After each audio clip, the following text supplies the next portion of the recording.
پر پڑ ہی گئی، کہنے والے اسے کہتے ہیں خدا کا کرنا۔ میرے پیارے آقا صلی اللہ تعالیٰ علیہ وسلم کی پیارے دیوان، مجھ سے بیشتر برادر گرامی مولانا شیخ محمد فیاض مودی اپنے جذبات کا اظہار فرما رہے تھے۔ دراصل بات اتنی چھوٹی اور اتنی سادہ سی ہے کہ گزشتہ اجتماع اور آج کا اجتماع اور آنے والا اور ایک اجتماع، یہ اجتماع ہم نے اس کے جو عنوانات طے کیے تھے وہ ہر انسان کی ضرورت اگرچہ اب نہ بھی ہو، لیکن زندگی میں اسے یہ 3 درس اتنے یاد آئیں گے اگر وہ اسے یاد رکھے، اور اس لیے ہم نے اس کا نام ہی تحفے رکھے ہیں۔ پہلا تحفہ گزشتہ اجتماع میں جو لوگ آئے تھے انہیں مل گیا، دوسرا تحفہ اس کے حقدار آپ ہیں، اور تیسرا تحفہ وہ جو اگلے اجتماع میں آئیں گے وہ ان کا حق ہوگا۔ میرے پیارے آقا صلی اللہ تعالیٰ علیہ وسلم کی تعلیمات، گزشتہ اجتماع کا عنوان تھا غموں سے نجات، اور آج کا اجتماع پریشانیوں سے نجات۔ دیکھنے میں غم اور پریشانی ایک جیسی معلوم ہوتی ہے، لیکن اس میں بہت چھوٹا سا فرق ہے غم میں اور پریشانی میں۔ مثال کے طور پر آپ یہ دیکھ لیں کہ کسی کے والد کا یا والدہ کا، اللہ کرے ہم سب کے والدین کو اللہ تبارک و تعالیٰ صحت و عافیت کے ساتھ عمر دراز کی خیر عطا فرمائے، لیکن موت ایک سچی حقیقت ہے جسے دنیا کا آج تک کوئی کافر بھی جھٹلا نہیں سکا۔ جو لوگ اللہ کا انکار کرتے ہیں وہ لوگ بھی اس بات کو مانتے ہیں کہ موت سچی حقیقت ہے اور ہر انسان کو ایک دن آنی ہے۔ کسی کے والد بیمار ہو جائیں تو انسان ان کی صحت کے حوالے سے پریشان ہو جاتا ہے تاکہ انہیں ٹھیک کر سکے، نقصان سے بچا جا سکے، اسے پریشانی کہا جاتا ہے۔ اور اگر انتقال ہو جائے تو انسان ہزاروں کوششیں بھی کر لے پھر اس نعمت کو دوبارہ پا نہیں سکتا، تو انسان کو اس چیز کا حق، اس کا غم لاحق ہوتا ہے۔ تو غم اس وقت لاحق ہوتا ہے جب نقصان ہمیشہ کے لیے ہو جائے تو اس چیز کا غم ہوتا ہے، اور اگر کوئی چیز ایسی تکلیف یا ایسی مشکل آ جائے جس کو تھوڑی سی تدبیر کے ساتھ دور کیا جا سکتا ہے تو انسان ان مسائل کو لے کر پریشان ہو جاتا ہے۔ یہ پریشانی اور غم میں مختصر سا فرق ہے، اور آج کا جو عنوان ہے وہ پریشانیوں سے نجات۔ انسان کی زندگی میں بہت سارے لمحے ایسے آتے ہیں جب انسان پریشان ہو جاتا ہے۔ انسان پریشان کب ہوتا ہے؟ جب اسے کسی نقصان کا اندیشہ ہوتا ہے کہ یہ نقصان مجھے آ جائے گا، کبھی کوئی پریشانی آ جاتی ہے۔ جب انسان اس پریشانی سے جو ہونے والے نقصانات ہوتے ہیں اس کو لے کر انسان خوفزدہ ہو جاتا ہے، اور انسان کے ذہن پر یہ جو خوف طاری ہوتا ہے وہ انسان کو بڑا بے چین اور پریشان کر دیتا ہے۔ تو ویسے موقع پر جب بھی ایسی کوئی کیفیت آ جائے تو اس موقع پر انسان کو کیا کرنا چاہیے کہ وہ اپنی پریشانی سے آسانی سے نکل جائے اور نجات پا لے۔ تو اس کے حوالے سے بھی کہیں اور جانے کی ضرورت ہی نہیں ہے، کیونکہ اللہ تبارک و تعالیٰ نے ہمارے سارے مسائل کا حل قرآن مجید میں موجود فرما دیا ہے، اور اللہ تبارک و تعالیٰ نے اتنے واضح طور پر فرمایا کہ واللہ ولیہما وعلی اللہ فلیتوکل المؤمنین۔ اللہ تبارک و تعالیٰ فرماتا ہے اور اس دن کو یاد کرو جب مسلمانوں پر حملہ ہو گیا اور مسلمان مغلوب ہو گئے، یہاں تک کہ شکست انہیں صاف نظر آنے لگی، تو ایسے موقع پر مسلمان اللہ تبارک و تعالیٰ کو اپنا ولی اور مددگار پکارنے لگے، اور ان کا جو مدار تھا وہ صرف ایک ذات تھی، وہ اللہ تبارک و تعالیٰ کی ذات تھی، وہ اللہ فلیتوکل المؤمنین۔ اللہ تبارک و تعالیٰ فرماتا ہے واللہ ولیہما، اور اللہ بھی ان کا مددگار ہے، اور وعلی اللہ فلیتوکل المؤمنین، اور انہوں نے اللہ تبارک و تعالیٰ پر بھروسہ کیا تو اللہ تبارک و تعالیٰ نے مومنین کو فتح عطا فرما دی۔ اور منظر کون سا تھا؟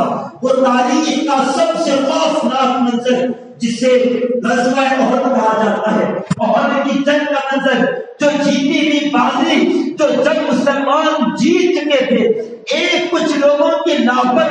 وجہ سے ساری بازی ہاتھ سے نکل گئی اور مسلمانوں کو میدان احد میں اپنی شکست اور اپنی ناکامی صاف نظر آنے لگی.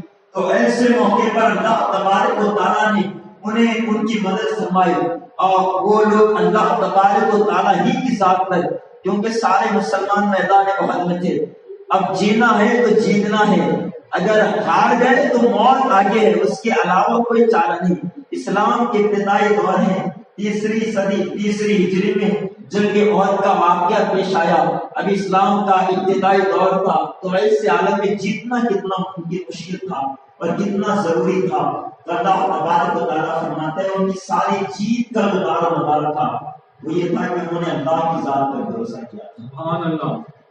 جب بھی کوئی پریشانی آئے تو ہماری توجہ اسباب کی طرف ہونے کی بجائے خالق کے اسباب کی طرف ہونی چاہیے.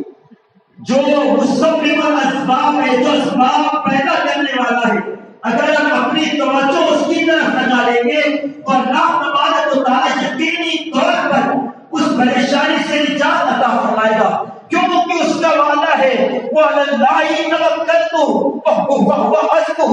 جو اللہ تبارک و تعالیٰ پر بھروسہ کرتے ہیں اللہ تبارک و تعالیٰ ان کے لیے کافی ہے. اور حضور صلی اللہ علیہ وسلم نے ساری زندگی اپنے صحابہ کو اسی بات کی تعلیم دی، اسی بات کی ترغیب دی کہ جب بھی کوئی پریشانی ہوتی تو یہ کہتے کہ میرے صحابہ گھبرانے کی ضرورت نہیں، اللہ تبارک و تعالیٰ ہمارے ساتھ ہے. وہ کتنا خوفناک منظر تھا جب کفار حضور صلی اللہ علیہ وسلم کو قتل کرنے کا منصوبہ بنا کر دار الندوہ میں کنونشن کر انہوں نے پروگرام طے کیا کہ سارے قبیلے کے ایک سردار آ جائے، ایک شخص کھڑا ہو جائے، اپنے ہاتھ میں تلوار اٹھا لے اور محمد عربی صلی اللہ علیہ وسلم کو معاذ اللہ قتل کر دے. جب سارے قبیلے والے قتل میں شامل ہوں گے تو حضور صلی اللہ علیہ وسلم کو سب لوگ قاتل کہلائیں گے، تو بنو ہاشم سارے قبیلوں کا مقابلہ نہیں کر سکیں گے کہ انہیں اگر قصاص کا بدلہ لینا ہوگا تو سارے کفار کے سرداروں سے ان کے قبیلوں سے جنگ کرنی ہوگی. تو لہٰذا سارے قبیلے کے افراد کو جمع کیا جائے اور سب کا ایک بندہ جائے گا اور جنگ میں ان کے گھر کا محاصرہ کرے گا اور جا کر قتل کر دیں گے. پھر جو بھی ان کا فدیہ ہوگا، قتل کا جو بدلہ ہوگا، جو مال ہوگا، سارے قبیلے والے مل کر آسانی کے ساتھ دے دیں گے، معاملہ ختم ہو جائے گا. شمع رسالت صلی اللہ علیہ وسلم کو بجھانے کے لیے ان لوگوں نے یہ منصوبہ بندی کی تو اللہ تبارک و تعالیٰ نے ہجرت کا حکم دیا. اے محبوب، اب مکے میں رہنے کی ضرورت نہیں ہے، اب ہجرت کر کر مدینے چلے جاؤ. تو حضور صلی اللہ علیہ وسلم کے گھر کے باہر پہلا لگا ہوا ہے. کفاروں کے قبیلوں کا ایک ایک سردار اپنے ہاتھ میں تلوار لے کر ہتھیار پرست ہو کر وہاں پر بیعت دیتے ہوئے کھڑا ہے کہ محمد آئیں گے، باہر نکلیں گے، اپنے قتل کر دیں گے. لیکن اللہ اکبر، ساری رات انتظار میں کھڑے ہوئے حضور صلی اللہ علیہ وسلم نے مشت پر ہاتھ اٹھائے، سورہ یاسین کی چند آیتیں تلاوت فرمائی، ان کے سروں پر ڈالی اور وہاں سے نکل گئے. ایسے نکلے کہ انہیں نظر بھی نہیں آیا، سامنے سے نکل گئے، پتا بھی نہ چلا حضور نکل گئے. اپنے بستر پر حضرت علی کو لٹا کر حضور صلی اللہ علیہ وسلم کہہ گئے، اے علی صبح اٹھنا، میرے پاس مکے والوں کی امانتیں ہیں، امانتیں لوٹا دینا، واپس مدینے آ جانا. حضور صلی اللہ علیہ وسلم جب مدینے سے نکلے، مکے سے نکلے اور حضرت ابوبکر صدیق کو ساتھ لیا، جب باہر لے کر نکلے تو کفاروں کو پتا چل گیا کہ محمد ابن عبداللہ کو مکہ چھوڑ کر ہجرت کر کر چلے گئے. تو ان لوگوں نے گھوڑے دوڑا دیے کہ جاؤ پکڑو محمد کو اور راستے میں قتل کر دو، اگر وہ اپنی منزل کو پہنچ جائیں گے تو ایک لشکر تیار کریں گے اور اے مکے والوں تم پر حملہ کریں گے اور تم ان کی طاقت کی دار نہ لا سکو گے. اس لیے ابھی وہ تنہا ہے، ابھی اکیلے ہیں، ان کے مارنے والوں کی تعداد بڑی مختصر ہے، اب ان پر غلبہ پالو گے تو بڑی آسانی کے ساتھ کامیاب ہو جاؤ گے. اور حضور صلی اللہ علیہ وسلم مکے سے نکل کر غار ثور میں پہنچے اور جب غار ثور میں پہنچے یار غار حضرت ابوبکر صدیق رضی اللہ تبارک و تعالیٰ کے ساتھ تھے. اور وہاں پر جب اندر گئے اور حضرت ابوبکر صدیق نے سارا غار صاف کیا اور حضور صلی اللہ علیہ وسلم کو بلایا.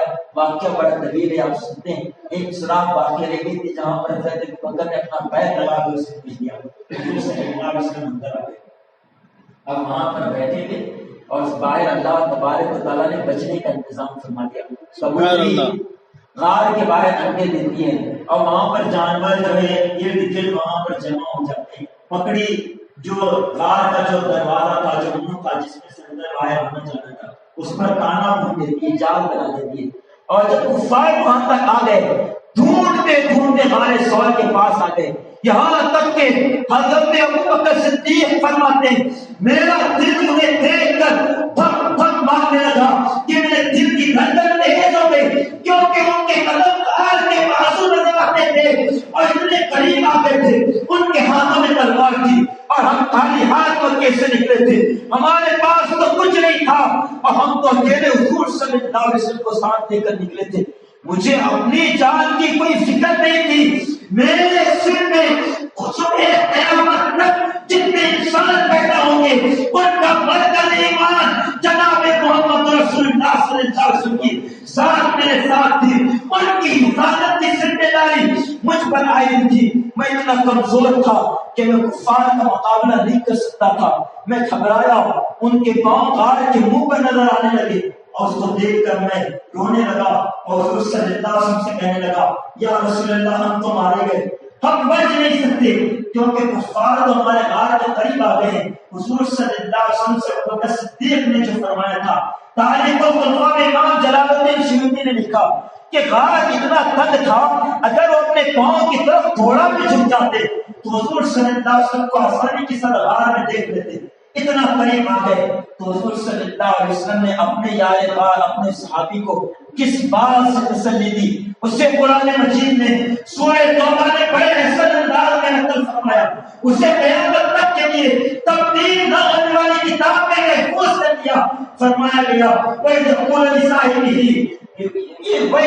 لِصَاحِبِهِ لا تحزن ان اللہ معنا ثانی اثنین اذ هما فی الغار لا تحزن اذ یقول لصاحبہ لا تحزن ان اللہ معنا.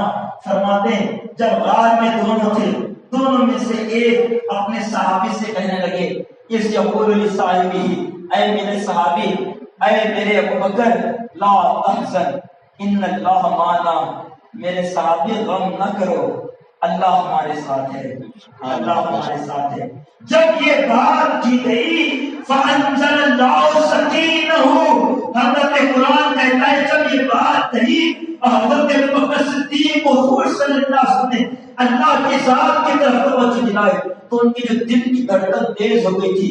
فَأَنزَلَ اللَّهُ سَكِينَهُ کہ اللہ تبارک و تعالیٰ نے ان پر سکون نازل فرما دیا، وَأَيَّدَهُ بِجُنُودِهِ، اور اللہ تبارک و تعالیٰ نے ایک بڑے لشکر سے ان کی مدد فرمائی. اللہ اکبر. یہ اللہ تبارک و تعالیٰ کی ذات پر بھروسہ جو حضور صلی اللہ علیہ وسلم نے اپنے صحابہ کی تعلیم فرمائی تھی کہ کچھ بھی معاملہ آ جائے، کتنی بھی سخت سے سخت پریشانی آ جائے، انسان کو چاہیے کہ اللہ کی ذات پر بھروسہ. حضور صلی اللہ علیہ وسلم کے سفر میں اپنی تلوار کو کمر سے نکالا، درخت کی شاخ سے لٹکا دیا، آرام کرنے کے لیے لیٹ گئے. وہاں پر ابن حارث آ گیا، تلوار پکڑا اور حضور صلی اللہ علیہ وسلم کو قتل کرنے کے لیے اٹھا دیا. بتا اے محمد بتا اب تمہیں کون بچا سکتا ہے؟ سفر میں اکیلے ہیں. حضور صلی اللہ علیہ وسلم آرام کر رہے تھے، آرام جو لیٹا ہوا بندہ تھا اس سے اچانک اٹھا کر اسے گلے پر تلوار رکھ دی جائے. حضور صلی اللہ علیہ وسلم کے ماتھے پر بل نہیں آیا، شکر نہیں آئی، بلکہ حضور نے فرمایا مجھے میرا اللہ بچائے گا، مجھے میرا اللہ بچائے گا. کتنی تاثیر ہے اللہ کے نام میں. اللہ اکبر. سلسلہ نقشبندیہ کے ایک بزرگ شیخ ابوالحسن قرقانی رحمۃ اللہ تعالی علیہ ایک بڑے عظیم بزرگ ہیں جن کے وسیلے سے اللہ نے محمود غزنوی کو ہندوستان میں فتح عطا فرمائی تھی. وہ حضرت شیخ ابوالحسن قرقانی رحمۃ اللہ تعالی علیہ اپنی محفل میں اللہ کے ذکر کی ترغیب دلا رہے تھے. لوگوں اللہ کا ذکر کرو، بڑا طاقت ہے اس نام میں، اتنی برکت ہے. جو بندہ اللہ کا ذکر کرتا ہے تو اللہ کے نام کی برکت سے اس کا دل نرم ہو جاتا ہے، دل نرم ہوتا ہے اللہ کے نام سے. یہ کہنے لگے تو ابو علی سینا جو اپنے زمانے کا ایک فلسفی تھا، مفکر تھا، ایک سائنسدان تھا، اس کے دل میں ایک عجیب خیال آ گیا. اس نے کہا اللہ کی ذات میں تو طاقت ہے، یہ نام میں کیسی طاقت؟ نام اگر لکھ دیں دیوار اس میں کہاں سے طاقت آئے گی؟ طاقت تو اللہ کی ذات میں، نام میں طاقت نہیں. اشتہار شریف حضور صلی اللہ علیہ وسلم کا فرمان ہے تو فراست المومن فإنه ينزل بنور اللہ. کہ مومن کی فراست سے بچو کیونکہ وہ اللہ کے نور سے دکھتا ہے۔ ابو الحسن تربانی کی مجلس میں ابو علی سینا دل میں اعتراف پیدا ہو گیا اللہ کے نام پر کہ اللہ کے نام میں کیسا اثر ہو سکتا ہے، اللہ کی ذات میں اثر ہوتا ہے، طاقت تو اللہ کی ذات میں، نام میں کہاں کی ذات میں طاقت آئے گی۔ جب خیال پیدا ہوا حضرت ابو الحسن تربانی مسکرائے اور بھرے کے مجمع میں ابو علی سینا کو مقابلے ہو کر کہے ابو علی سینا تو دانشمند بنتا ہے لیکن تو گدھا ہے گدھا۔ جب اتنے بڑے مجمع میں اتنے بڑے فلسفی کو جب گدھا کہا گیا تو ابو علی سینا کی طبیعت بے چین ہو گئی، سارا چہرے کا جغرافیہ بدل گیا، غصے سے لال پیلا ہو گیا اور درد میں کہنے لگا ابو الحسن تربانی صوفی بنے پھرتے ہو، تمہیں تو لوگوں سے بات کرنے کا سلیقہ بھی نہیں آتا، تم انسان کو گدھا کہتے ہو۔ اللہ اکبر۔ ابو الحسن تربانی مسکرائے اور کہنے لگے ابو علی سینا ناراض کیوں ہوتے ہو؟ جب گدھے کے نام میں اتنی تاثیر ہو سکتی ہے تو اللہ کے نام میں کتنی تاثیر ہو سکتی ہے؟ اللہ اکبر۔ حضور صلی اللہ علیہ وسلم نے فرمایا میرا اللہ مجھے بچائے گا۔ ابن حارث کے دل پر خوف تاری ہو گیا جب اللہ کا نام لیا گیا، ہاتھ تھرایا، ہاتھ سے تلوار چھوٹی، حضور صلی اللہ علیہ وسلم تلوار اٹھا لی اور اٹھانے کی بات فرمایا اے ابن حارث بتا اب تجھے کون بچائے گا؟ اللہ اکبر۔ حضور صلی اللہ علیہ وسلم کو تو اس نے چیلنج کیا تھا کون بچائے گا تمہیں؟ کہا مجھے تو میرا رب بچائے گا، اب بتا تجھے کون بچائے گا؟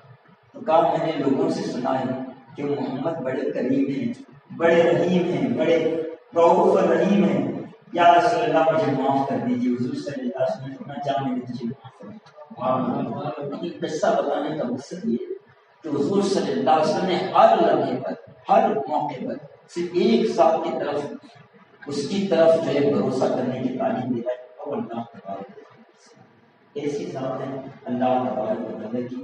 حضور صلی اللہ علیہ وسلم فرماتے ہیں جب کوئی بندہ اللہ پر بھروسہ کرتا ہے توکل کرتا ہے جیسے اس پر بھروسہ کرنے کا حق ہے اس طریقے سے توکل کرتا ہے تو اللہ تبارک و تعالیٰ اس کے اس جگہ سے رزق عطا فرماتا ہے، ایسے رزق عطا فرماتے ہیں جیسے پرندوں کو رزق عطا فرماتا ہے۔ جانتے ہیں پرندوں کو رزق کیسے عطا فرماتے ہیں؟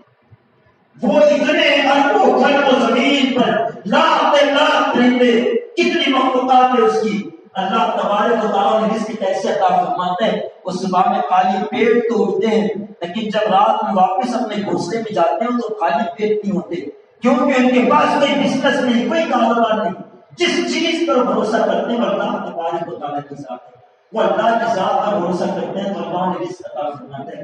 بعض پرندے ایسے ہیں جو سمندروں میں سمندروں کے کنارے پر سمندر کی تہہ پر اڑتے ہیں اور وہاں سے خالص جو سیپی ہوتی ہے اس سے چڑھتے ہیں، اس میں سے موتی نکال کر کھاتے ہیں، ان کی غذا ہوئے۔ ایسے لاکھوں پرندوں کو اللہ تبارک و تعالیٰ خالص موتی کھلا کر ان کے پیٹ ڈالتا ہے۔ تو سوچو موتی کتنے مہنگے، اگر کبھی ہمیں مل بھی جائے تو ہمیں یقین نہیں آتا کہ اصلی ہے نقلی ہے، اتنے بہت مختصر ہمیں نظر آتے ہیں، لیکن اللہ تبارک و تعالیٰ اربوں خربوں موتیوں کو پرندوں کو کھلا کر زمین سے ختم کر دیتا ہے۔ وہ اللہ تبارک و تعالیٰ کی ذات پر بھروسہ رکھتے ہیں۔ اللہ فرماتا ہے کہ بندہ کوئی ایسا بھروسہ اللہ کی ذات پر رکھے گا اللہ اسے ایسے رزق عطا فرمائے گا جیسے وہ پرندوں کو رزق عطا فرماتے ہیں۔ لیکن بندے کی چاہیے وہ اللہ کی ذات پر بھروسہ کرے، پہلے کرے۔ یہ بہت اہم چیز ہے جو انسان اللہ کی ذات پر بھروسہ کرتا ہے اللہ اسے کبھی ضائع نہیں کرتا، کبھی وہ پریشانی میں زیادہ دل نہیں رہتا۔ ہم کیا سمجھتے ہیں کہ اللہ ہم پر جو پریشانی آتی ہے وہ اس کے بارے میں بہت زیادہ متفکر ہو جاتا ہے، پریشانی کو لے کر فکر نہ ہو جائے، ہم اللہ کی ذات پر ہمارا بھروسہ اس وقت ختم ہو جاتا ہے۔ ایک حدیث پاک احیاء العلوم میں اہلیت الاولیاء میں یہ روایت نقل کی گئی، امام غزالی رحمۃ اللہ تعالی احیاء العلوم میں فرماتے ہیں ایک شخص رات میں کسی معاملے کا تجارت کا معاملے کا ایک ارادہ کرتا ہے اور جب وہ ارادہ کرتا ہے کہ مجھے اتنا منافع ہوگا اتنا فائدہ ہوگا اور بندہ رات میں سو جاتا ہے تو اللہ تبارک و تعالیٰ عرش سے اسے دیکھتا ہے اور جب اللہ تبارک و تعالیٰ دیکھتا ہے تو اسے اس کے اس عمل میں اس کے اس معاملے میں ہلاکت تھی، نقصان تھا، اور اللہ تبارک و تعالیٰ صبح ہونے سے پہلے اسے اس معاملے سے پھیر دیتا ہے۔ یعنی بندے نے رات میں ارادہ کیا، اب اسے معلوم نہیں کہ کیا ہوگا، وہ یہ سمجھ رہا ہے کہ بہت منافع ہوگا فائدہ ہوگا تو بندہ فائدے کی امید لگا کر بیٹھا ہے لیکن اس کے مقدر میں نقصان تھا، بڑی ہلاکت تھی تو اللہ تبارک و تعالیٰ نے رات دن اسے پھیر دیا۔ اب صبح میں جب وہ اٹھا تو اٹھنے کے بعد اس سے خوف ہونے لگا، پریشانی کہ میرا تو نقصان ہو گیا. تو بندہ کیا کہتا ہے، پڑوسیوں نے پتہ نہیں کیا کر دیا، میرے بھائیوں نے پتہ نہیں نظر لگا دی. تو بندہ ایسا کرتا ہے اور بندہ ہلاک ہو جاتا ہے. حالانکہ اللہ تبارک و تعالیٰ نے جو بھی تدبیر کی ہے اس کے فائدے کے لیے کی ہے، اور وہ اپنا فائدہ چھوڑ کر اللہ کی ذات پر بھروسہ کرنے کی بجائے وہ ان تمام دنیا کی چیزوں پر تہمتیں لگانے لگ جاتا ہے اور بندہ ہلاک ہو جاتا ہے. اور اگر بندہ اللہ کی ذات پر بھروسہ کرتا ہے، اللہ تبارک و تعالیٰ اسے ایسی جگہ سے رزق عطا فرماتا جہاں سے بندے کو گمان نہیں. سبحان اللہ. وَيَرْزُقُهُ مِنْ حَيْثُ لَا يَحْتَسِبُ. اللہ فرماتا ہے جو ہم پر بھروسہ کرتے ہیں ہم اسے اس جگہ سے رزق عطا فرماتے ہیں جہاں سے بندہ گمان بھی نہیں کر سکتا. اس جگہ سے اللہ تبارک و تعالیٰ رزق پہنچانے کا قادر ہے. حضرت عمر بن خطاب اسی لیے فرماتے کہ مجھے اس بات کی فکر نہیں کہ میں صبح کس حال میں کرتا ہوں، امیری کے حال میں یا فقیری کے حال میں، کیونکہ اللہ جو کرتا ہے وہ میرے لیے بہتر کرتا ہے اور میں نہیں جانتا کہ میرے لیے کیا بہتر ہے، لیکن اللہ جانتا ہے کہ میرے لیے کیا ہے. اس لیے شب ہجرت کے قید میں رکھے یا صبح مثال میں رکھے، مولا تیرا شکر ہے تو جس حال میں رکھے. یہ حضرت عمر بن خطاب رضی اللہ تبارک و تعالیٰ نے فرمایا تو اس معاملے کی فکر نہیں ہے کیونکہ میں نے اپنی ساری فکر اللہ کو اس پر میں نے بھروسہ کیا، اور جب میں اس پر بھروسہ کرتا ہوں کوئی نقصان میرے قریب نہیں آ سکتا. اس پر بھروسہ کیسے ہونا چاہیے، کتنا یقین ہونا چاہیے، کیسا ایمان ہونا چاہیے. اس دور کی امت کی ایک بڑی ولی صاحب ولیہ صاحبہ ایک متقی پرہیزگار اور حضرت سیدہ رابعہ بصریہ سلام اللہ علیہا، ان کے گھر مہمان آ گیا. ایک مہمان آ گئی، خادمہ کہنے لگی حضور کیا کہتے ہیں کھانے کا بندوبست کرو، بس ایک روٹی ہے. وہاں مہمان ایک ہے، روٹی ایک ہے، اور کھانے والے گھر میں کتنے؟ 3 ہیں. 3. حضرت رابعہ بصریہ، ان کی خادمہ اور مہمان. جب 3 لوگ ہیں کھانے والے، ایک 3 اور ایک روٹی، تو کہتے ہیں صدقہ کر دو. ایک روٹی بچی تھی اسے صدقہ کر دو. جب اسے صدقہ کیا گیا کچھ دیر کے بعد دروازے پر دستک دی، اور دروازے پر دستک ہونے کے بعد کہا کہ حضور ایک صاحب نے آپ کے لیے تحفہ بھیجا ہے. تو کہا جب کھول کر دیکھا گیا اس کے اندر 8 روٹیاں تھیں. حضرت رابعہ بصریہ نے کہا خادمہ سے اسے واپس کر دو، ہمارا حصہ نہیں ہے، کیونکہ اسے واپس کر دو ہمارا حصہ نہیں ہے. خادمہ بڑی کڑکڑایا کہنے لگی کہ ایک روٹی تھی، کسی نے 8 روٹیاں بھیج دی تحفے میں خدمت میں، اسے لے لیتی، 2 خود کھاتی، 2 مجھے کھلاتی، 2 عورت کو مہمان کو کھلا دیتی، پھر بھی 2 روٹیاں کر کے یہ ایک اس کے اور ایک میرے لیے بچ جاتی. 8 روٹیاں تو آ گئی تھی. اللہ کا شکر ادا کرنا چاہیے تھا لیکن واپس کرنے کے لیے کہا. جب آقا نے کہا تو خادمہ نے واپس کر دیا. کچھ دیر بعد پھر ایک دستک ہوئی اور کہا کسی صاحب نے تحفہ بھیجا ہے. کہا کیا ہے؟ روٹیاں آئی ہیں. کہا کھول کر دیکھو تو کہا اس کے اندر 10 روٹیاں. رابعہ بصریہ فرماتی ہیں لے لو، کیونکہ وہ ہمارا حصہ ہے، کیونکہ اللہ تبارک و تعالیٰ نے وعدہ فرمایا جب اس کے راہ میں ایک دیتا ہے اللہ سے 10 گنا بڑا. سبحان اللہ. یہ بھروسہ اور یہ ایمان ہماری ذات سے ختم ہو گیا ہے. اس وجہ سے جب بھی کوئی چھوٹی بھی پریشانی آتی ہے بہت زیادہ پریشان ہو جاتی ہے. اگر ہمارا ایمان، ہمارا یقین، توکل کیا ہے؟ توکل ایمان کے منزلوں میں سے ایک منزل کا نام ہے، یقین کے درجات میں سے ایک درجات کا نام ہے، اور جو مقربین ہیں ان کے مقام میں سے ایک مقام کا نام ہے. علم کے اعتبار سے بڑا تحقیق ہے اور عمل کے اعتبار سے بڑا مشکل ترین عمل ہے، لیکن اگر اسے کر لو گے اس میں کامیاب ہو جاؤ گے، دنیا کی کسی بھی شعبے میں ناکام نہیں ہو سکتے. حضرت یوکبت ایک عورت گزری ہے ظالم بادشاہ کے دور میں، ایسا دور کہ اگر کوئی بچہ پیدا ہو تو اعلان کر دیا کہ بچے کو قتل کر دیا جائے گا. کوئی نر بچہ کوئی پیدا نہیں ہوا کوئی سلطنت میں. یوکبت کے یہاں لڑکا پیدا ہوا، اس کے باپ نے بڑے جتن کیا، ایسا ماحول بنایا کہ باہر کسی کو دینا نہ پوچھے. لیکن یوکبت کے دل میں ہمیشہ خوف رہتا تھا کہ بادشاہ کو پتہ چلے گا میرے بچے کو ذبح کر دے گا، قتل کر دے گا. اور اس سے محفوظ رکھنے کے لیے، چھپانے کے لیے جو ہم نے انتظامات کیے، اگر اس کی اطلاع بادشاہ کو پہنچے گی تو بڑی سزا دیتا. خوف میں تھی، ہمیشہ بچے کو پالتی دودھ پلاتی. لیکن ہاتھی کے ٹائم سے ملائی یوکبت بچے کو پانی میں ڈال کر بہا دو. پھر دل میں خیال آیا شاید کوئی بہن مہمان ہوگا. ایک دن مکان میں اکیلے تھی، بچے کو دودھ پلا رہی تھی. ہاتھی کے ٹائم سے صاف آواز آئی، یوکبت ہمارا حکم ہے کہ تم ہمارے بھروسے پر بچے کو پانی میں بہا دو. اللہ اکبر. جب یہ عمل یعقوب کو پتا چلا کہ اللہ کی طرف سے، انہوں نے ایک صندوق لیا، اپنے بچے کو ڈالا اور دریائے نیل میں اپنی بیٹی کے سپرد کیا، اور کہا جاؤ اسے بہا دو اللہ کی ذات پر بھروسہ کر کے، اس کا نام لے کر۔ جب وہ صندوق پہنچا بہتے ہوئے، وہ کہیں اور نہیں، وہ بادشاہ کے محل کے قریب سے جا رہا تھا۔ بادشاہ کے محل پر وہاں پر رانی کھڑی ہو کر منظر دیکھ رہی تھی، اس نے دیکھا کہ دریا میں ایک صندوق بہتا ہوا جا رہا ہے۔ حکومت کے جو وزیر تھے ان کو کہا بھیجا کہ جاؤ اور صندوق لے آؤ، دیکھو اس میں کیا ہے۔ جب صندوق لایا گیا، کھولا گیا، دربار شاہی میں اس کے اندر ایک چلکلاتا مسکراتا بڑا خوبصورت بچہ تھا۔ بادشاہ نے محل میں رانی نے اسے سینے سے لگا لیا اور کہا کتنا پیارا بچہ ہے۔ بادشاہ کو پتا چلا، بادشاہ نے حکم دے دیا کہ اس بچے کو قتل کر دیا جائے۔ وہ رانی آ گئی اور کہنے لگی اللہ نے ہمیں اولاد نہیں دی، اللہ تبارک و تعالیٰ نے ایک دریا سے صندوق میں ہمارے لیے بچے کا اہتمام فرمایا۔ تمہیں جو نجومیوں نے کہا ہے کہ تمہیں نر بچوں سے تمہاری سلطنت کو نقصان ہے، تو سنو یہ بچے کو ہم پالیں گے، ہمارے گھر میں پیدا ہوگا، ہمارے گھر میں بڑھے گا، تو یہ ہمارا وفادار ہوگا، غدار نہیں ہو سکتا، ہماری فرما برداری کرے گا، تو ہم اسے پال لیں گے، تم اس کے باپ بن جاؤ، میں اس کی ماں بن جاتی ہوں۔ اللہ اکبر۔ یہ کہہ کر بی بی آسیہ نے بچے کو اٹھا لیا، اور بچے کو جب دودھ پلانے کی دائی کا اہتمام کیا گیا تو بچہ کسی کا دودھ ہی نہیں پیتا تھا۔ سارے علاقے میں خبر پھیل گئی کہ کوئی ہے دائیا جو بچے کو دودھ پلا سکے، جس کا بچہ دودھ پی سکے۔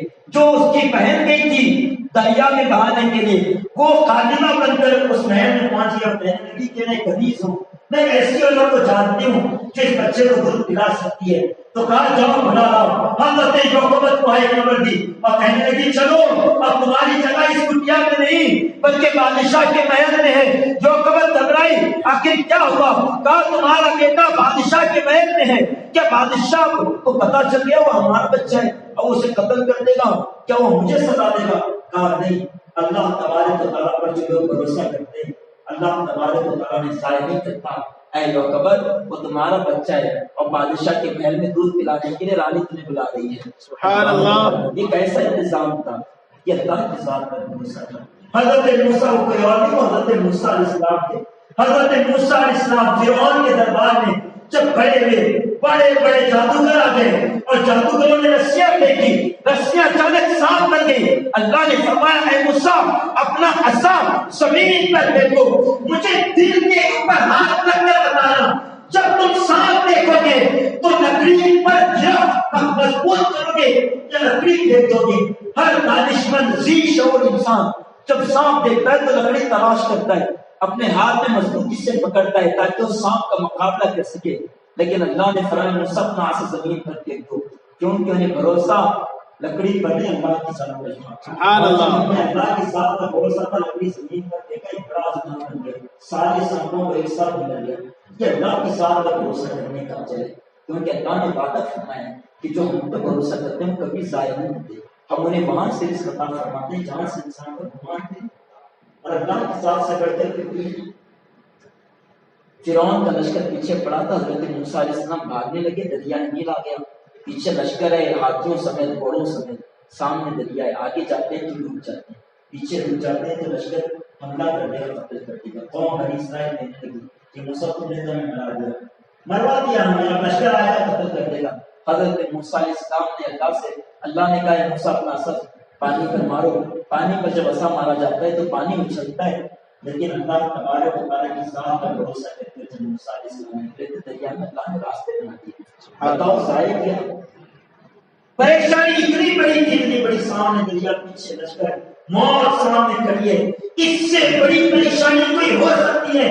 مال کا نقصان ہو جائے لیکن جان تو بچ جائے، لیکن جب جان جانے کی باری آئے تب بھی حضرت موسیٰ علیہ السلام اللہ کی ذات پر بھروسہ کرتے ہیں تو اللہ دریا سے راستے نکال دیتا ہے۔ ماضی قریب میں حضرت موسیٰ علیہ السلام کا دور تو 4000 سال پہلے کا چلے گیا، اٹھا تاریخ کے تبری حضرت امیر المومنین عمر بن خطاب رضی اللہ عنہ کا دور ہے، جنگ قادسیہ ہے، اور حضرت سعد بن ابی وقاص رضی اللہ تعالیٰ عنہ لشکر کی سپہ سالاری کے فریضے انجام دے رہے ہیں، کہاں سے نکلے کہاں پہنچے، جنگ قادسیہ کے لیے جا رہے ہیں، لشکر سے مقابلہ کرنے کے لیے، اسلام کا پرچم بلند کرنے کے لیے مدینے سے نکلے تھے، مصر پہنچ گئے، مصر سے آگے جانا ہے، لشکر کا مقابلہ ہے، دریائے نیل دریا بیچ میں آ گیا، اللہ اکبر.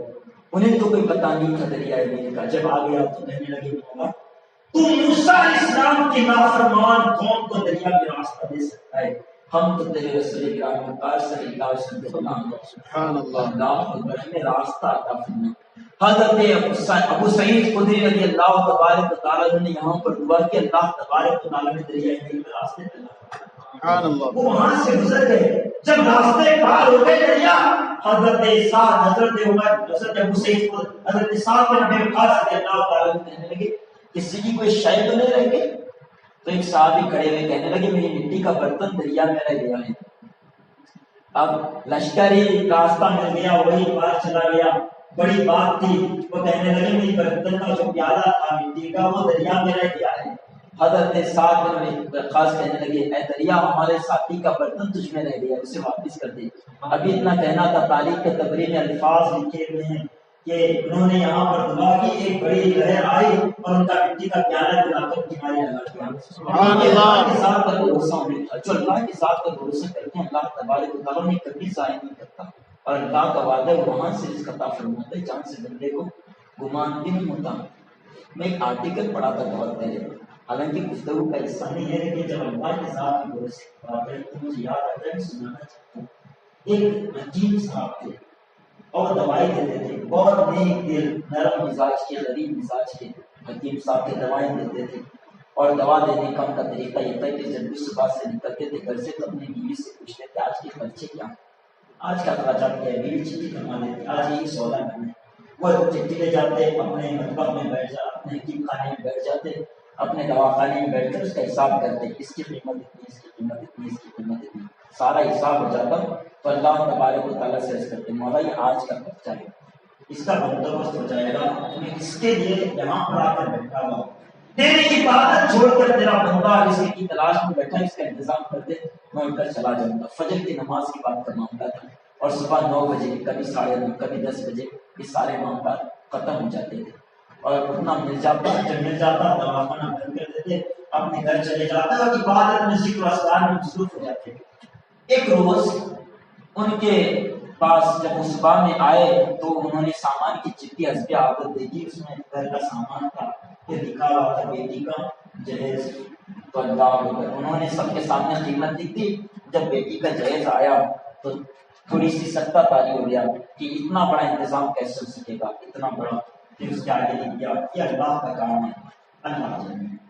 وہ لکھ کر بیٹھ گئے اور سارے طبیب آنے لگے, جو بھی مریض تھے آنے لگے, ان کو دوائیں دینے لگے. یہاں ایک شخص کار سے اترا, کار میں آیا اور کار ان کے دواخانے کے قریب کھڑا کر دیا اور کار میں سے نکلا اور آ کر ان کے قریب کی میز پر آ کر بیٹھ گیا. تو انہوں نے کہا بتاؤ تمہیں کیا تکلیف ہے کہ میں تمہارے لیے دوا تجویز کر دوں. تو اس نے کہا کہ مجھے کوئی تکلیف نہیں ہے, میں آپ سے دوا لینے کے لیے نہیں آیا, بلکہ مجھے تو ایسا لگتا ہے حکیم صاحب آپ نے مجھے پہچانا نہیں. تو حکیم صاحب نے کہا ہاں میں نے تمہیں نہیں پہچانا, کون؟ کہا کہ میں آج سے 15 سال پہلے یہاں سے گزر رہا تھا, اچانک میری کار خراب ہو گئی تھی اور میں یہاں پر دھوپ میں بیٹھا ہوا تھا. تو آپ نے کہا تھا کہ آپ میرے پاس آ کر اندر چھاؤں میں کرسی پر بیٹھ جانا, آپ نے مجھے جگہ دی تھی یہاں پر بیٹھنے کے لیے. تو آپ اپنے ساتھیوں کو جو مریض آتے تھے انہیں دوا دے رہے تھے. اتفاق کے طور پر میرے دل میں گمان آیا کہ میرا جو ڈرائیور تھا وہ کار سدھارنے میں بہت زیادہ تاخیر کر رہا تھا. تو میں سوچا کہ آپ پر میرا زیادہ دیر بیٹھنا کبھی دھیان نہ گزر جائے, کیونکہ جب انسان کسی دکان میں جاتا ہے بہت دیر بیٹھتا ہے تو کیا سوچتا ہے تھوڑا گراج اس کا کر دیا جائے تاکہ اس کے دل پر بوجھل نہ بن جاؤں, وزن نہ بن جاؤں. تو میں نے دل جوئی کے لیے آپ سے کہا کہ میری شادی ہو کر 7-8 سال ہو چکے تھے اور میں انگلینڈ میں رہتا تھا اور مجھے 8 سال سے کوئی اولاد نہیں ہوئی تھی. ہم علاج کرا کر تھک چکے ہیں, میں مایوس ہوتا تھا. تو آپ نے کہا کہ مایوسی کفر تک پہنچا دیتی ہے, انسان کو چاہیے کہ اللہ پر بھروسہ رکھے. پھر آپ مجھ سے گفتگو کر رہے تھے اور آپ دوا کی پوڑیاں بنا رہے تھے. پوڑیاں بنا کر آپ نے کچھ پوڑیاں ایک لفافے میں ڈالی اور کچھ پوڑیاں دوسرے لفافے میں ڈالی. اور مجھ سے پوچھا تمہارا نام کیا ہے؟ تو میں نے کہا امجد. تو آپ نے ایک پوڑیا پر امجد کا نام لکھا اور دوسری پوڑیا پر بیگم امجد کا نام لکھا اور مجھے کھانے کا طریقہ بتایا. میں آپ کو پیسے دینا چاہتا تھا, تو آپ نے کہا کہ نہیں اسے اپنے پاس رکھو, پیسوں کی ضرورت نہیں ہے. میں نے اصرار کیا آپ کو پیسے دینے کے لیے, تو آپ نے یہ کہہ کر انکار کر دیا کہ آج کا کھاتا بند ہو چکا ہے, اب لہٰذا میں کچھ اور زیادہ وصول نہیں کر سکتا، جتنا آج کی ضرورت تھی وہ مل چکا۔ اب مجھے پتا نہیں چلا یہ کھاتا بند ہونا کیا ہوتا ہے۔ یہاں پر ایک صاحب بیٹھے ہوئے تھے، میں نے ان سے پوچھا کھاتا بند ہونا کیا ہے، انہوں نے مجھے ساری تفصیل بتا دی۔ تو وہاں پر اس وقت ایک لڑکی آئی تھی جو میری بھانجی کی عمر کی تھی، اور آپ سے گھر چلنے بھوک لگنے کی شکایت کر رہی تھی۔ تو آپ اس سے کہتے تھے بیٹا کچھ دیر رک جا، مکان چلتے ہیں، کچھ دیر رک جا، مکان چلتے ہیں۔ تو وہ میری بھانجی کی عمر کی تھی، اور اتفاق کے طور پر ہم اپنی بھانجی کی شادی کے لیے وطن واپس آئے ہوئے تھے، اور جب ہم وطن پہنچے شادی کے انتظامات ہو چکے تھے، لیکن اچانک میری بھانجی کی طبیعت خراب ہو گئی اور اس کا انتقال ہو گیا۔ اللہ اکبر۔ تو ہم نے یہ سوچا کہ جس کی وجہ سے اللہ نے ہمیں اولاد عطا فرمائی، تو ان کی بیٹی کی اس میں بھانجی کی طرح، تو ہم نے سوچا کہ اس کی شادی کا بندوبست کر دیا جائے۔ تو ہم نے اپنی بھانجی کا سارا جہیز آپ کو دینے کا ارادہ کیا ہے۔ اگر آپ بھانجی کی شادی ہو گئی ہے تو پھر آگے کے جو انتظامات ہوں گے ہم کریں گے، ابھی طے نہیں ہوا ہے تو رقم دے دیں گے۔ اگر شادی طے ہو گئی ہے تو سارے جہیز کا سامان پہنچا دیں گے۔ حکیم صاحب کی آنکھوں سے آنسو جاری ہو گئے۔ انہوں نے کہا امجد صاحب مجھے تو یقین نہیں آتا کہ سارا معاملات میں اللہ کرنے پر قادر ہے۔ تو سنو، اللہ تبارک و تعالیٰ آج میرے ساتھ جو معاملہ ہوا میں اسے بیان نہیں کر سکتا۔ مجھے آپ کی بھانجی کے انتقال کا افسوس تو ہے، اللہ اس سے غریق رحمت کرے، لیکن اللہ کی قدرت کتنی قابل ہے۔ آج میری اہلیہ نے مجھے چٹھی تھمائی تھی، وہ کیا تھی، اسے لو اور اسے پڑھ لو۔ اس میں سارے گھر کا سامان تھا، اس کا حساب لکھا ہوا تھا، پھر آخر میں لکھا ہوا تھا کہ بیٹی کا جہیز، تو سامنے لکھ دیا تھا یہ اللہ کا کام ہے، اللہ جانے یہ کہاں سے وہ اسباب پیدا کر دیتا ہے۔ اسی لیے تو خطبہ مسنونہ میں نے پڑھا تھا وَلِلَّهِ مَا فِي السَّمَاوَاتِ وَمَا فِي الْأَرْضِ وَكَفَىٰ بِاللَّهِ وَكِيلًا۔ اور اللہ ہی کا ہے جو کچھ زمین میں ہے اور جو کچھ آسمان میں ہے، اللہ ہی کے سارے خزانے ہیں۔ وَكَفَىٰ بِاللَّهِ وَكِيلًا، اور جو اس پر بھروسہ کر لیتے ہیں وہ ان کے لیے کافی ہو جاتا ہے۔ جو اس کو اپنا کارساز بنا لیتے ہیں تو اس سے بہتر کوئی کارساز ہو ہی نہیں سکتا، کیونکہ اس نے وعدہ کیا ہے جو اللہ کے ساتھ پر بھروسہ کرتے ہیں اللہ تبارک و تعالیٰ انہیں کبھی ضائع اور کبھی پریشان نہیں ہونے دیتا، وہ انہیں وہاں سے رزق عطا فرماتا ہے جہاں سے انسان کا گمان بھی نہیں ہوتا، گمان بھی نہیں ہوتا۔ گفتگو سمیٹ دے رہے طبقات میں ابن عربی نے یہ روایت کو منقول فرمایا ہے۔ بس آخری بات تاکہ گفتگو زیادہ طویل نہ ہو جائے، اس بات کو اپنے ذہن میں رکھ لیں، یہ ساری زندگی کام آئے گی۔ یہ جو 3 درس ہم نے بیان کیے نا، یہ میں اپنے 10 سال کا نچوڑ بیان کرتا ہوں۔ انسان کو کبھی زندگی میں یہ جو بڑے بڑے مسائل اس سے زندگی میں کبھی بھی پیش آنے ہو سکتا ہے کہ آپ یہاں پر آئیں اور اپنی بات میں تمہیں نہ مل سکوں، تو اس بات کو گرا بنا کر نکلو کہ دنیا میں کتنی بھی پریشانی آ جائے، کتنی بھی بڑی وہ ہو جائے، اس کو سامنے اللہ کو آگے کر دینا، کہ مشکلوں کو کہہ دینا کہ میں نے اللہ کی سپرد سب کچھ معاملات کر دیے، اور اللہ ساری مشکلوں کو اتنا آسانی کے ساتھ معفو کر دیتا ہے، کیونکہ ان اللہ علی کل شیء قدیر، اللہ ہر چیز پر قدرت رکھنے والے ہیں۔ ہم بے بس لوگ ہیں، ہم پریشانیوں کا حل نہیں کر سکتے، لیکن جس کو ہم نے رب مانا ہے وہ بہت زیادہ طاقتور ہے، بہت بڑا ہے، اس کی قدرت پر بھروسہ کر کے دیکھو، اور راستے ایسے عطا فرماتا ہے جہاں سے انسان گمان بھی نہیں کر سکتا۔ قاضی ابوبکر بن بلقیس رحمۃ اللہ تعالی علیہ انصاری فرماتے ہیں کہ میں اپنے جوانی کے ایام میں مکہ مکرمہ میں ایک مجاور کی حیثیت سے رہا کرتا تھا، مکے کی صاف صفائی وہاں پر خادم کی حیثیت سے مسافر تھا، وہیں جا کر میں نے قیام کر لیا، میرا کوئی مکان نہیں تھا، تو میرے لیے کھانے پینے کے بہت زیادہ مسائل تھے، بھوکا پیاسا میں رہتا تھا، یہاں تک کہ کئی روز تک فاقے مجھے اٹھانے پڑتے تھے۔ قاضی ابوبکر بن بلقیس انصاری مدینے کے مکے جا کر رہ گئے تھے، وہاں پر دوا کرنا وغیرہ سب چیز۔ 5ویں صدی ہجری کے بزرگ ابن عربی طبقات میں یہ واقعہ نقل فرماتے ہیں، اپنی زندگی کا خود انہوں نے بیان فرمایا کہ مجھ پر فاقے کی وجہ سے اتنی کمزوری آ گئی تھی کہ جو بھی مل جاتا میں اسے کھانے کے لیے تیار ہو چکا تھا، اتنا مجبور میں ہو چکا تھا۔ میں خانہ کعبہ کا طواف کر رہا تھا تو میں نے مطاف میں ایک ریشم کی تھیلی جس کا منہ ریشم کے دھاگے سے بندھا ہوا تھا، میں نے اسے دیکھا تو میں یہ سمجھا کہ شاید اللہ تبارک و تعالیٰ نے میرے لیے انتظام فرما دیا۔ میں اسے اٹھایا اور اپنے جیب میں رکھ لیا، اور لا کر اسے اپنے مکان میں جب کھول کر دیکھا تو اس کے اندر بیش قیمت موتیوں کا ہار تھا، جس کی روشنی سے میرے گھر کا اندھیرا کمرہ روشن ہو چکا تھا، اتنا قیمتی ہار تھا۔ تو میرے دل میں خیال آیا کہ نہ جانے کس کا قیمتی ہار ہوگا، میں ایسے کیسے اسے ہضم کر لوں۔ تو میں اس کے مالک کو تلاش کرنے کے لیے باہر نکلا، تو مطاف میں ایک ضعیف بزرگ جن کی داڑھی سفید ہو چکی تھی، سفید ریش والے بزرگ مطاف میں کچھ چیزیں تلاش کر رہے تھے۔ ایک دوسرے سے پوچھتے تھے یہاں تم نے کوئی تھیلی دیکھی ہے، تھیلی دیکھی ہے؟ تو مجھے خیال آیا کہ پریشان بوڑھا ہے، یقینی طور پر یہی اس کا مالک ہے۔ میں اس کے قریب پہنچا تو انہوں نے اپنی پریشانی مجھ پر ظاہر کی، اور میں نے ان سے ان کی تھیلی کے حالات کے بارے میں پوچھے، کس رنگ کی تھی، اس کا منہ کیسا تھا، کون سے دھاگے سے بنی ہوئی تھی، اس کے اندر کیا تھا، کتنے موتیوں کے ہار تھے، ایک لڑی میں کتنے موتیاں تھی، اس کے درمیان میں جو دھاگا بتا ہوا تھا وہ کس چیز کا تھا، اس کی علت میں نے پوچھی، اور انہوں نے ایک ایک علامت صحیح صحیح بیان کر دی۔ تو مجھے یقین ہو گیا کہ یقینی طور پر وہ ہار نہیں کا ہے، اور تین مطاف میں کھڑے ہو کر لوگوں سے بات کر رہے تھے، ایک ہاتھ میں ایک اشرفیوں کی تھیلی دے کر، لوگوں اس تھیلی میں 500 اشرفی ہیں، جو میرا ہاتھ ڈھونڈ کر لائے گا میں اسے 500 اشرفیاں بطور تحفہ عطا فرماؤں گا۔ حضرت قاسم کو فرماتے ہیں میرے تو بارے میں آنے ہو گئے، میں تو سوچ رہا تھا کہ رزق کہاں سے حاصل کروں، اب یہ تھیلی لے جاؤں گا انہیں دوں گا اور 500 اشرفیاں میں حاصل کر لوں گا اور میرے گزر اوقات کے لیے وہ کافی ہو جائیں گے۔ اللہ اکبر، اتنا قیمتی وہ ہار تھا کہ وہ ضعیف بزرگ اس ہار کو حاصل کرنے کے لیے 500 اشرفیاں یعنی 500 سونے کے سکے دینے کے لیے تیار تھے۔ آج کے حساب سے قیمت لگانے کتنی اونچی قیمت ہوتی ہے۔ تو انہوں نے اعلان کیا تو قاسم کو اپنی تھیلی جو انہیں ملی تھی وہ لے گئے اور لے جا کر اس بزرگ کے حوالے کر دیا۔ تو انہوں نے 500 اشرفیوں کی تھیلی قاضی ابوبکر کو دینے کا ارادہ کیا۔ قاضی ابوبکر کے دل میں یہ خیال آیا کہ میں نے اس کے لیے کیا محنت کی، یہ مالک غیر تھا، غیر کا مال تھا، اللہ نے میرے حوالے کیا تھا، یہ میری ذمہ داری تھی کہ میں اس مال کو اس کے مالک تک پہنچاؤں، تو اللہ نے مجھ سے وہ ذمہ داری پوری کروا لی۔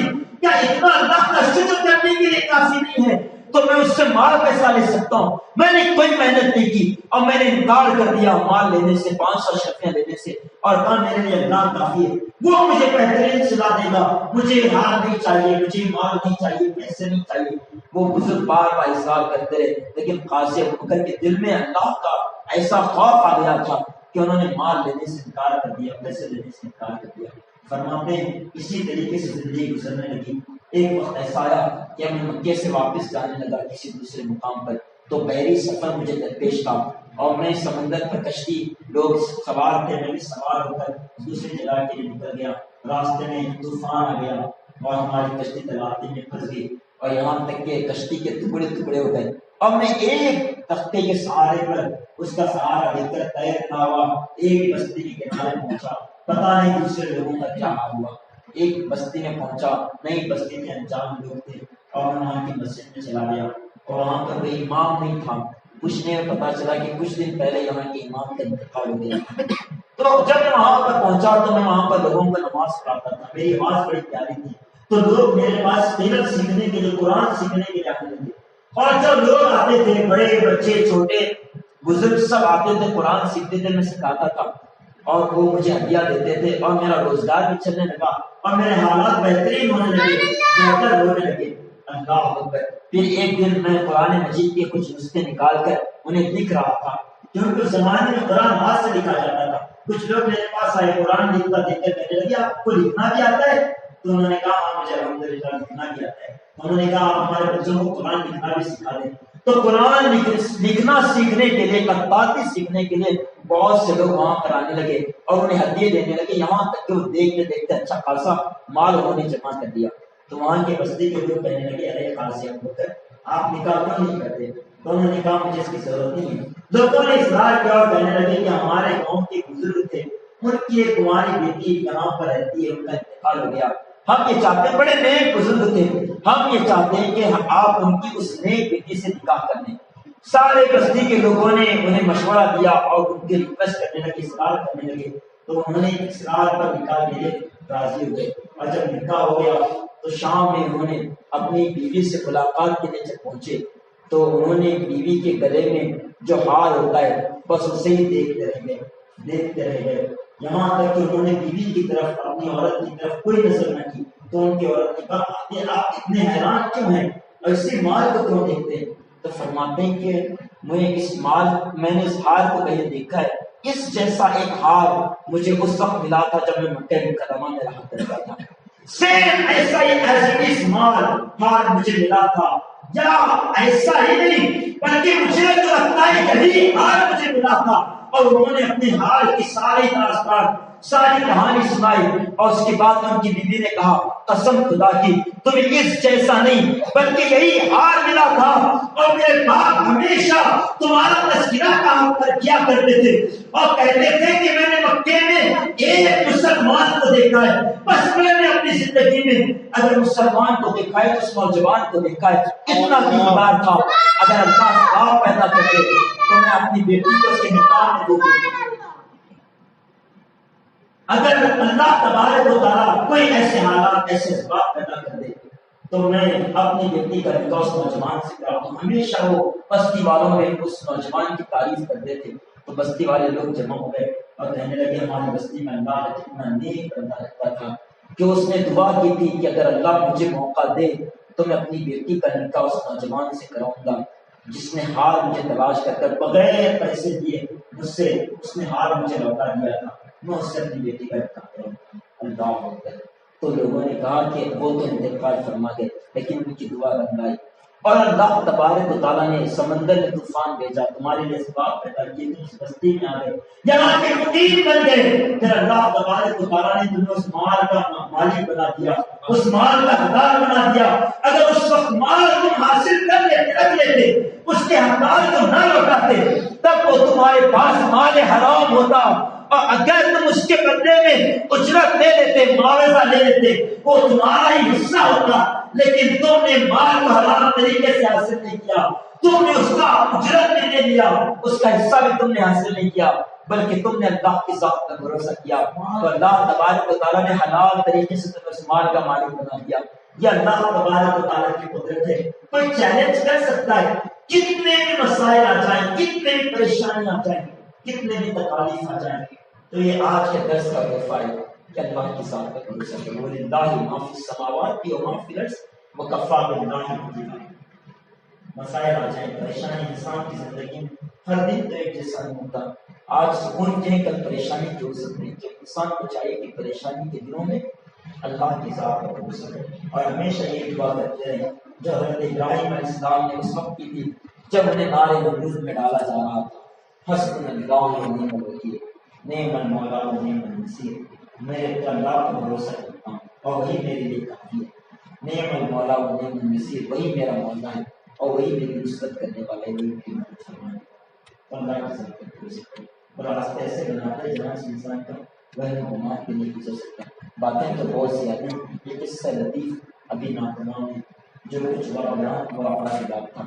تو اس سلسلے کا جو تیسرا تحفہ ہے وہ مایوسی سے نجات، یعنی کبھی کبھی انسان پر غم اور مشکلیں اور پریشانیاں اتنی زیادہ آ جاتی ہیں کہ انسان مایوس ہو جاتا ہے، تو اس کے سلسلے میں نے آخری تحفہ آپ کے لیے رکھا ہے، وہ مایوسی سے نجات۔ آپ اسے حاصل کرنے کے لیے آئیں، کوئی زبردستی نہیں ہے، کسی سے کوئی ہاتھا پائی نہیں ہے، جو بھی آتے ہیں اپنے فائدے کے لیے آتے ہیں، تو آپ اپنے فائدے کے لیے، کیونکہ یہ 3 اجتماعات کی میں نے خصوصیات آغازی میں بتا دی، یہ 10 سال کا نچوڑ ہے۔ اللہ ہم سب کو ان 3 باتوں کو زندگی پر یاد رکھ کر ان سے استفادہ حاصل کرنے کی توفیق عطا فرمائے۔ قرآن گفتگو میں بڑھتی لفظشی اللہ اپنے فضل کرم سے معاف فرمائے۔ باقی دعوانا الحمدللہ رب العالمین۔